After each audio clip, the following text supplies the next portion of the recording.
There is fog tonight. Not everywhere. Fog is never everywhere, but over the valley and along the low ground, and wherever the cold air has settled and the moisture has found its level, the world beyond a certain distance has gone. Not dark. The fog is not dark. It is its own pale colour, somewhere between white and grey, lit from within by whatever light the night has, which tonight is enough to make the fog visible without making it bright. The world has grown small. That is what fog does. It is what tonight's story is about. The particular gift of a fogged evening, which is the shrinking of the world to only what is near, only what is warm, only what is here. If this is the kind of place you come to sleep, consider subscribing. There is always another story waiting. And when you wake, if you'd like to leave a comment, what time it is where you are, or where in the world you're listening from tonight, I'd love to know. Now, let the fog come in. Let the world grow small. The fog has been arriving since early evening. Not all at once. Fog does not arrive all at once. It comes in the way that all gradual things come, so slowly that you do not notice any individual moment of change, only the accumulated difference between how things were an hour ago and how they are now. An hour ago, the far end of the valley was visible. Now it is not. The lights that were visible from the upper road are gone. The line of trees on the ridge has disappeared. The world has been reducing itself very quietly while the evening went on. And now it is this. Fog over the valley, and the world grown small. The fog is not a dramatic thing. People who have not spent time in fog sometimes imagine it as threatening or mysterious. The fog of stories, the fog that hides things, the fog that things emerge from unexpectedly. That is a different fog. The fog tonight is not that. Tonight's fog is the ordinary English fog of a still autumn evening. The fog that comes when the temperature drops, and the air is wet enough, and the valley floor is cold enough, and the conditions align to produce this, a white and silent softening of everything. There is nothing hidden in the fog tonight, or rather, what the fog hides. It hides without malice, without intention. The far end of the valley is not there, because the fog has taken it. But the fog has not taken it in any sinister sense. It has simply made it invisible. The far end of the valley still exists, exactly as it was. The fog is between you and it. And between you and it, there is now only white. You are on the near side of the fog, not in the fog, or perhaps a little in it, the edges of it where it thins toward the higher ground, but mostly on the near side, inside, where the warmth is and the light is low, and the fog presses softly against the windows, like something that has come a long way and wants to rest. The window shows it, or the window shows the absence that the fog has made. Where the garden was, there is fog. Where the lane was, there is fog. Where the field across the lane was, there is fog. The familiar shapes of the near world are still visible. The edge of the garden, the gate post, the first few meters of whatever path or ground is immediately outside. But beyond that, the fog has taken over. The world ends very close tonight. And that is a good thing. A world that ends close is a world that is entirely manageable. You can see everything that requires seeing, which is not much, and which is all near, and which is warm and familiar and within reach. The rest of the world, the part that the fog has covered, does not need your attention tonight. It is still there. It will be there in the morning when the fog lifts, which it will. But tonight it is not visible, and what is not visible does not ask to be attended to. Fog is one of the most local of all weather conditions. Rain falls everywhere it falls, over the whole area of a rain system, which can be very large. Wind blows across great distances without distinction. But fog is local. It forms in particular places, in the particular conditions that those places produce, in valleys where cold air pools, on hillsides where the temperature drops at the right rate, along coastlines where warm air meets cold water. The fog in this valley is this valley's fog. It has formed here because of the particular shape of this land, the particular temperature of this evening, the particular moisture in this air. You are inside something that was made specifically here, not for you. The fog was not made for you. It was made by the conditions that prevailed this evening in this valley, by the laws of physics applied to this particular set of circumstances. But you are here, and the fog is here, and the two of you are sharing this valley tonight in the way that a person and a weather condition can share a place. The fog outside, and the person inside, and the window between them. The boundary between the fog's world and yours. The boundary is the glass, and on your side of the glass, warmth. On the fog's side of the cool and still and white. The arrangement is correct. The fog has done you a favor. It has reduced the world to its most essential size, which is here, just here, the near things, the warm things, the things inside the boundary of the fog. Breathe in. The air is cool and slightly damp, not unpleasantly so. Fog air is the air of a valley that has given its warmth to the sky and is cooling in the stillness. And the moisture in it is the moisture of the whole day's weather condensed into this.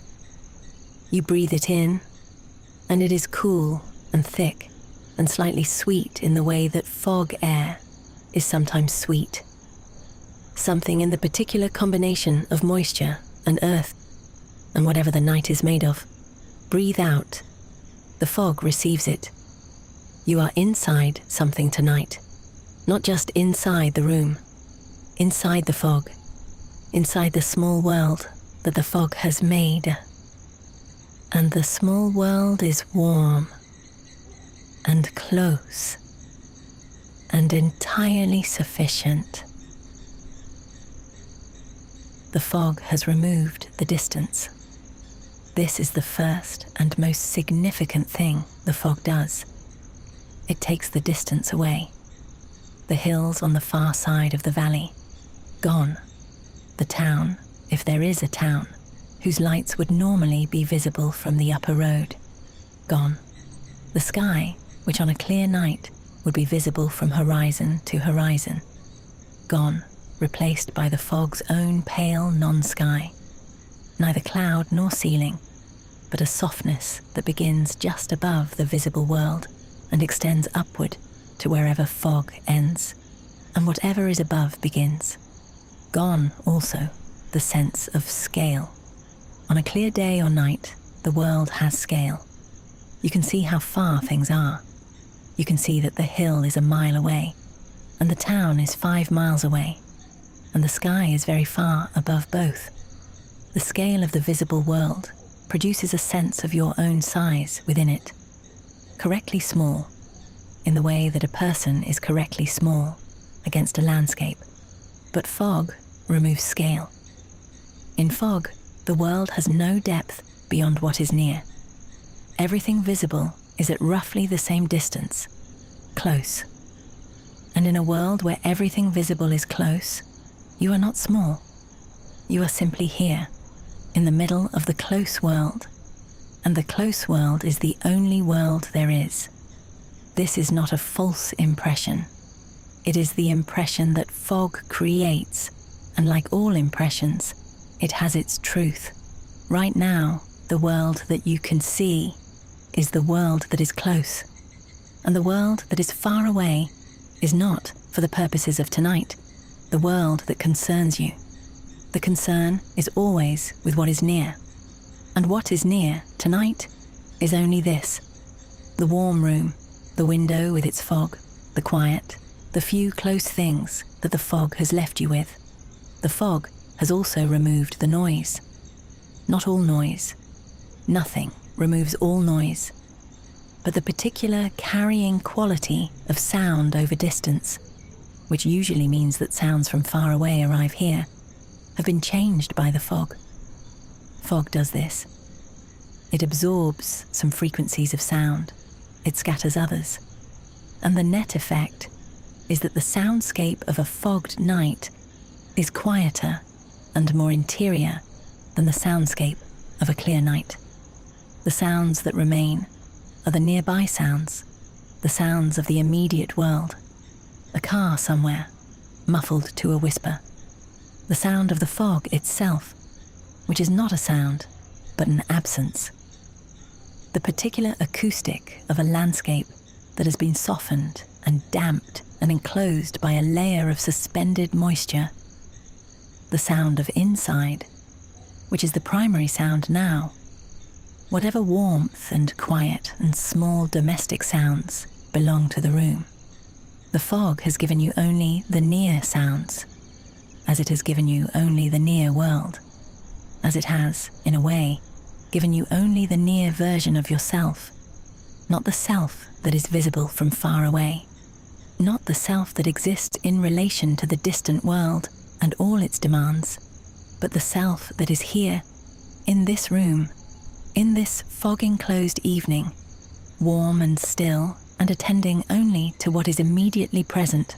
Fog has particular effects on time, not on time itself. Fog cannot alter the passage of time, but on the experience of time, which is a different thing. In fog, the usual indicators of time are removed. The sun, which charts the day, is invisible. The shadows, which move as the sun moves and give the eye a sense of the hour, do not exist in fog. Fog produces no shadows, or such faint ones that they do not register. The view, which changes as the light changes throughout the day, is gone. What is left in terms of time is only the internal sense of it, which is now. Fog produces a persistent now, a sense of time that is not moving forward or backward, not building toward anything or coming from anything, just present. The fogged moment is a moment without before or after in any visible sense. The before is in the fog, the after is in the fog. Only now is here, clear and close and warm. This is useful for sleep. Sleep requires a certain surrender of time, a willingness to let the now become the only thing, to stop attending to the before and the after, to release the sequence of events that the waking mind tracks, and simply be in the present, which is warm and dark and not going anywhere. The fog has been practicing this on you all evening, removing the time indicators, reducing the world to now, making the present moment the only clearly visible moment, and the present moment is this: warm, inside, small world, fog beyond the window, stillness everywhere. The fog has been preparing you for sleep. That self is simpler. That self has less to manage. The fog has simplified you a little by simplifying the world. And the simplified self is the self that is most ready to sleep. Think of what is not here tonight, because the fog has taken it. The view from the window that you are used to, the fields, the lane, the far hills, Whatever is normally visible, that is not here, it will be there in the morning. It is there now in the fog, but not visible, not present in the way that things need to be present to require your attention. The noise of the further world, gone, absorbed by the fog. The sense of scale that reminds you of your smallness, gone, replaced by the fog's enclosed intimacy. The expectation that you should be able to see further than you can, gone, because the fog has made the current visibility the only reasonable visibility. And the current visibility is close, and close is warm, and warm is enough. What remains is what the fog has left: the room, the warmth, the near things, the window with its soft pale absence where the world used to be. The quiet that fog makes. The particular enclosed feeling of being inside something that has reduced everything to its most manageable size. You are inside all of this. The fog has made this for you. The world that the fog leaves is a good world, small and close and warm, and entirely without the demand that large worlds make. A large world, the ordinary world, the world of clear days and visible distances, is full of what is not here. It is full of places you are not, of things happening beyond your knowledge, of distances that make you aware of how much there is that is not immediately present. A large world makes you small and slightly overwhelmed if you let it. The fog does not let it. The fog has reduced the world to its core, and the core is this: whatever is inside the radius of the fog's boundary, which tonight is close, which tonight is warm, which tonight is only this room and this window, and the few close things outside it. Look at what the fog has left you: the windowsill. If there is something on it, a plant, a candle, whatever has made its home there, it is visible, close, clear, in the fog-diffused light. The glass of the window itself, slightly cooler than the air inside, perhaps with a faint condensation on the inner surface, where the warm room air meets the cold glass. The sill below it, painted or bare, a surface you have touched many times. These small near things, they are all the fog has left in terms of what is visible from here, if the window is your reference point. Beyond them, the fog. And the fog is not a view. The fog is the absence of view. And in that absence, there is a restfulness that clear nights do not have. A clear night gives you the sky. The sky on a clear night is very large, larger than any other thing you can see from any position. The sky is always above you, always immense, always reminding you that you are below it, small, on the surface of something. The sky on a clear night can be beautiful, and it can also be vertiginous if you are in the right state to feel it. The fog has taken the sky.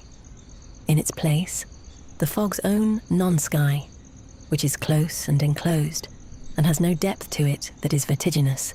The fog sky is simply there, a few meters above, soft and white, pressing gently down, not threatening, just present.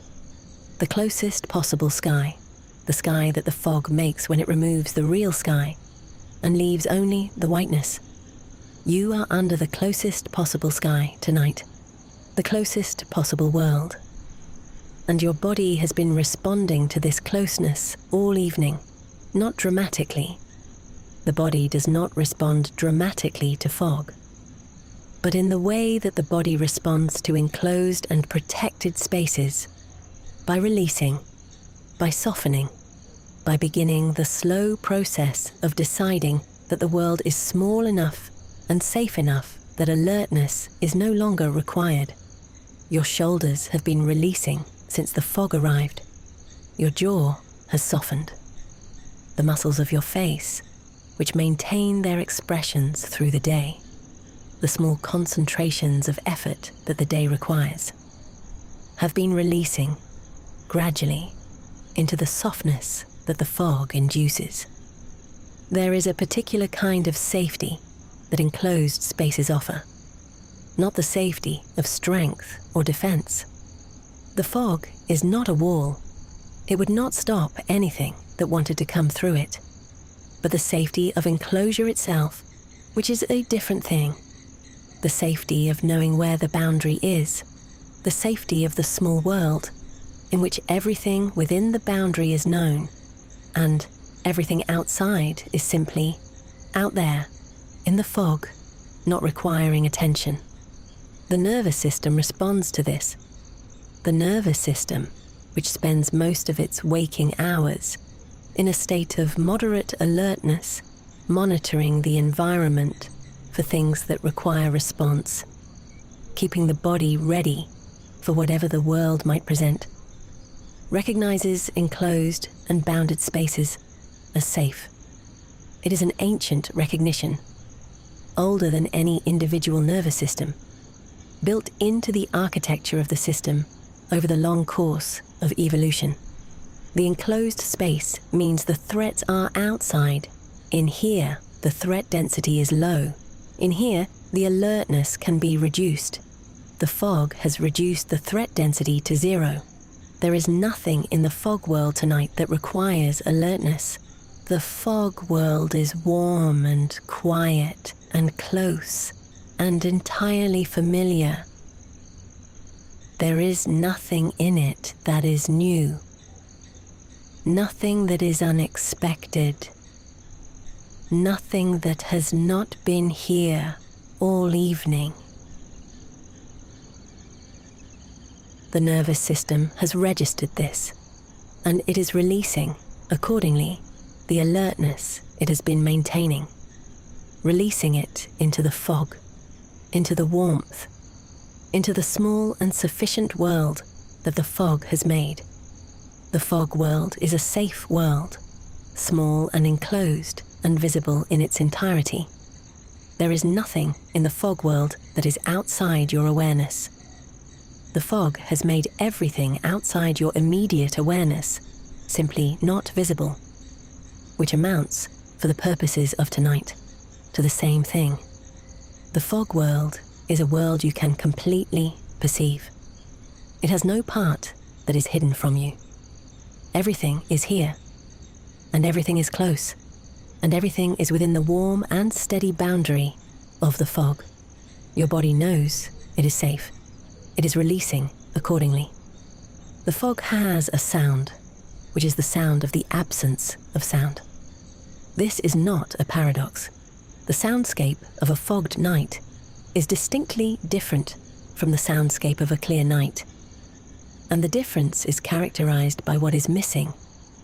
On a clear night, sounds travel. They carry from distant sources: a car on a far road, a dog in another garden, the ambient hum of a town several miles away. These sounds are always present on clear nights at low volume, part of the background of what clear nights sound like. Fog removes them. The particular acoustic of fog, the way it absorbs and scatters sound, dampening the high frequencies and muffling the lower ones, means that distant sounds do not arrive. They begin their journey, and the fog takes them before they get here. What remains is only what is very close: the sounds of the immediate world, the sounds of the room, the sounds of the inside. The fog has given you only the inside sounds, and the inside sounds are few and quiet and entirely sufficient for where you are going, which is deeper inside, which is asleep. The fog is continuing its work. Outside, the valley is white and still. The fog has settled into all the low places: the field hollows, the dips in the lane, the space between the hedgerows where the cold air pools. The fog fills these spaces the way water fills low places, completely, without gap. The valley floor is fog. The lower fields are fog. The near trees, if they are tall enough, have their lower branches in the fog, and their upper branches in whatever is above the fog, which might be clear. Above the fog, the stars. You cannot see them from here. But they are there. The fog has a top. And above it, the night is clear, and the stars are, as they always are, visible to anyone high enough to be above the fog, or far enough from the valley to not be in it. But you are in the valley tonight. You are in the fog, and the fog is the right place. The fog is closer than it was, or you are further inside it, further inside the evening, further inside the warmth, further from the edges of the world that the fog was already removing.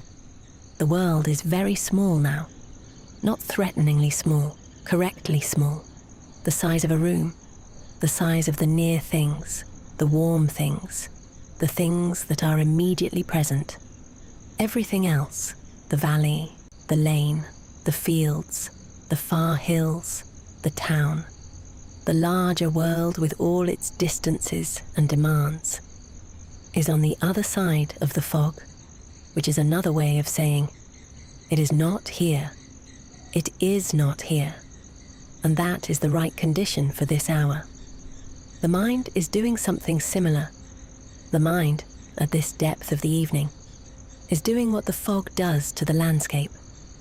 It is removing the far things, the concerns that are far away, tomorrow, next week, the things that are not immediately present, are becoming less distinct. They are still there, somewhere, on the other side of the fog that the evening has produced in the mind. But they are not visible. They are not pressing. Only the near things are visible. And the near things are very simple. The warmth of the room, the breath moving in and out, the small and immediate presence of the body in this position, in this room, on this foggy night. These are the near things. Everything else is in the fog. Breathe in the cool and slightly damp air. The fog air, even inside, carries something of the fog, a faint chill that the warmth of the room has moderated, but not entirely removed. You breathe it in, and it is the breath of a foggy night, which is gentle and slightly soft, and different from the breath of a clear night. Breathe out, long, the out-breath of a body that is releasing, the pause, the fog pause, the pause that fog creates in everything, the pause in the soundscape where the distant sounds have been removed, the pause in the visual field where the distance has been removed, the pause in the mind where the far concerns have been removed. Just this pause, just the close world, just the warmth and the fog and the breath, and then in again. The fog has been settling deeper into the valley all evening. This is what fog does when the conditions are right. It does not stay at the same level. It finds the low ground. The coldest air settles lowest, and the fog follows it, filling the dips and hollows of the landscape, the way water fills them, seeking the lowest point. The valley floor is the lowest point, and the fog has found it, and settled, and committed to it for the night. And so the fog is very deep where you are. The valley is full of it, full to the brim, or rather, full to whatever height the fog has reached, which is high enough to cover the lanes and the lower fields and the first fence lines, and whatever else is at that level. Above the fog, the clear night. Below the fog, the valley, enclosed and still and white. You are in the enclosed part, in the valley, in the fog, in the warm room inside both. 3 enclosures, each one inside the other. The room inside the valley, inside the fog. and you inside the room, the innermost thing, the warmest thing, the most enclosed and most protected thing in the whole landscape tonight. The fog is not lifting. On a night like this, the fog does not lift until the morning, when the sun comes up, or rather, when the sun's warmth begins to evaporate the moisture back into the air, returning the visibility degree by degree, returning the distance, returning the far hills and the lane and the field and the view. All of that will come back in the morning. But not tonight. Tonight the fog is committed. Tonight the world is small, and you are going to sleep inside a small world, which is the easiest world to sleep inside. The large world, with all its distances and its demands and its sense of things happening beyond your awareness. The large world is harder to sleep inside. You are always slightly alert in the large world, slightly aware that there is more of it than you can attend to. But this small fog world requires nothing. Everything in it is close. Everything in it is here. Everything in it is already fully present and not asking for more of your attention than it already has. Think about what it means that the world is on the other side of the fog tonight. All of it. The town, the roads, the other houses with their lights and their lives. The larger world with all the things that happen today and all the things that will happen tomorrow. All of it is on the other side of the fog. It exists. It is there. But between you and it, there is fog. And the fog is not thin. The fog is substantial. The fog has weight and depth and the particular opacity of a fog that is committed to the evening. You would have to go a long way to get through it to the other side. And you are not going anywhere. You are here, inside, on the warm side of the fog.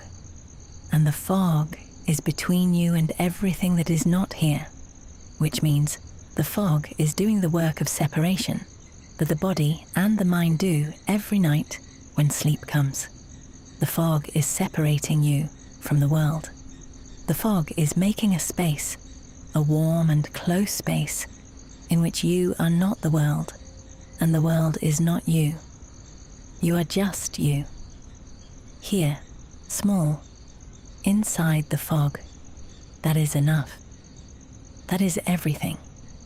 The fog is holding the world at exactly the right size for sleep. Let yourself be that size too. The body is warm inside the fog, not warm from the fog.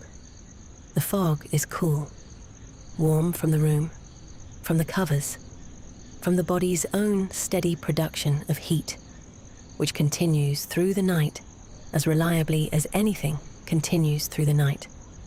The body keeps its warmth. It will keep it all night. It does not need tending or managing or attending to. Move through it slowly.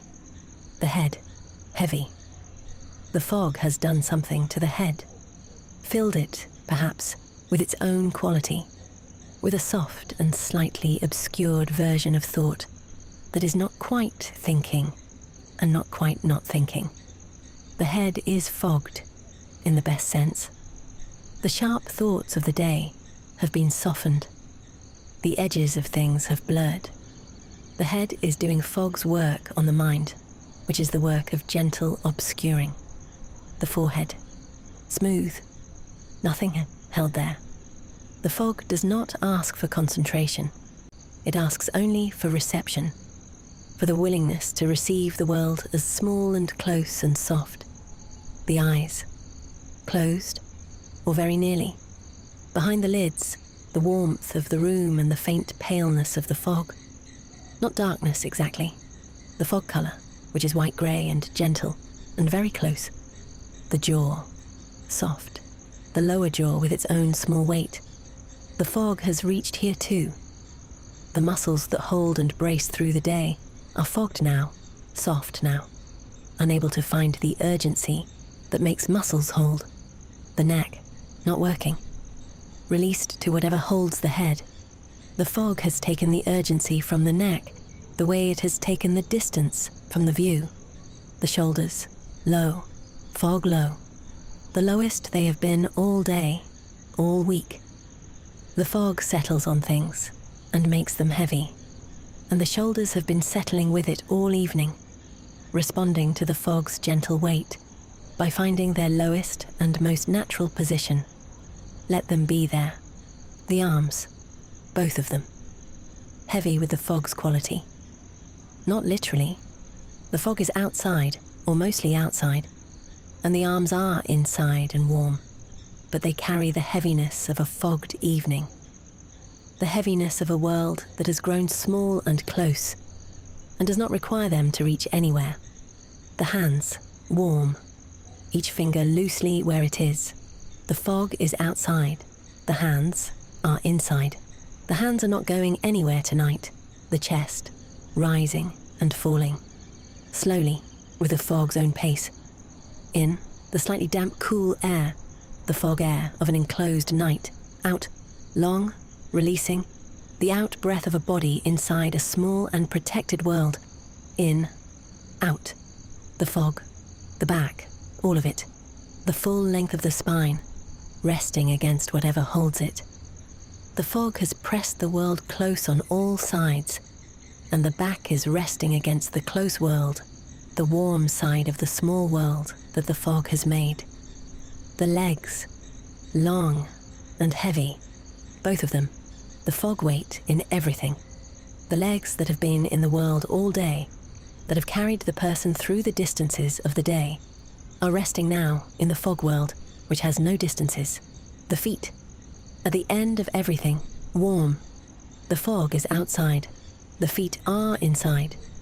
Between them, the wall and the window, and the fog beyond the window, and the valley beyond the fog.